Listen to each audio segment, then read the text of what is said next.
Good afternoon. It is Tuesday, June 2nd, 2026, and today was our monthly food distribution.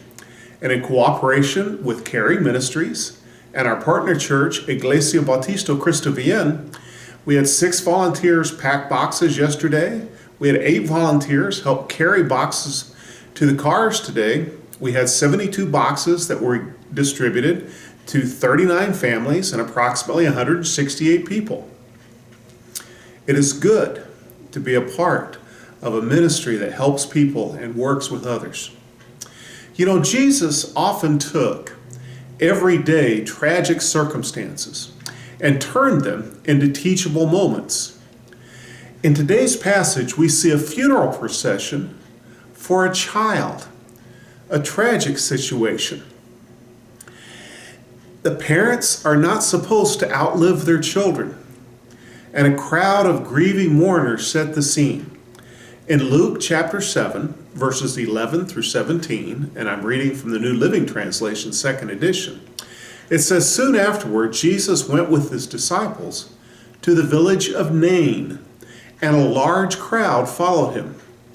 A funeral procession was coming out as he approached the village gate. The young man who had died was a widow's only son, and a large crowd from the village was with her. When the Lord saw her, his heart overflowed with compassion. 'Don't cry,' he said. Then he walked over to the coffin and touched it, and the bearer stopped. 'Young man,' he said, 'I tell you, get up.' Then the dead boy sat up and began to talk, and Jesus gave him back to his mother. Great fear swept the crowd, and they praised God, saying, 'A mighty prophet has risen among us, and God has visited his people today.' And the news of Jesus spread throughout Judea and the surrounding countryside." Jesus' response to this very real life, just pile of grief, was his heart overflowed with compassion.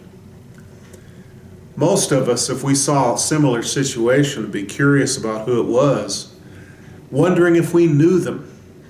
And our compassion is almost always conditional upon our previous experience with them. Did we know them? Were they close? Are they related? And our grief would and our compassion would be conditional upon how close they were. Jesus was not that way. He saw grief and he empathized with that poor, lonely widow woman who had lost now her son. He walked over to them, told the mother, "Don't cry," and spoke to the young man. He spoke to the dead person. The dead young man supernaturally heard the life-giving voice of Jesus and began to talk. And then the scripture says, Jesus gave the boy back to his mother. Jesus reached into death and pulled the young man out and held him and gave him back to his mother. What a precious, precious view of the power of Jesus, the wonderful power and majesty of Jesus to control life and death, to end death, and to bring life. Everybody that saw this felt fear in the presence of such power, amazed at such strength, and they ran to tell the story. How beautiful it is when you recognize that Jesus Christ has authority and power to command death and life itself.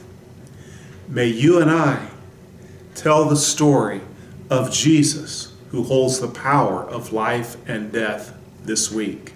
God bless you.